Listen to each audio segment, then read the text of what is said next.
One that looked like a late hatch 2-year-old. I only saw one that had about a 6-7 inch beard. He wouldn't ever go in full strut, and he stayed behind them birds the whole damn time. And I said, well, if you give me a chance to poke, I'm gonna poke. Old Remy Martin barks fire.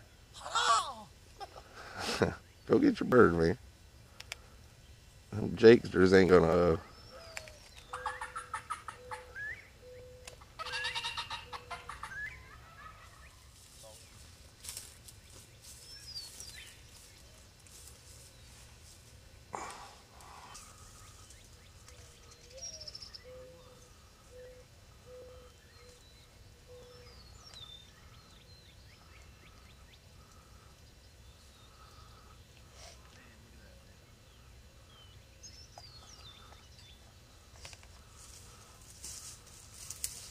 We got us a Rio Grande gobbler this morning.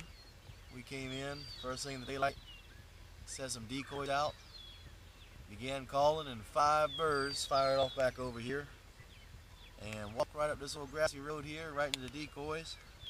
And I tell you what, this is my first Rio Grande gobbler, and congratulations. I sure appreciate it. Good bird. They gobbled the whole way in. They really come to the call really well.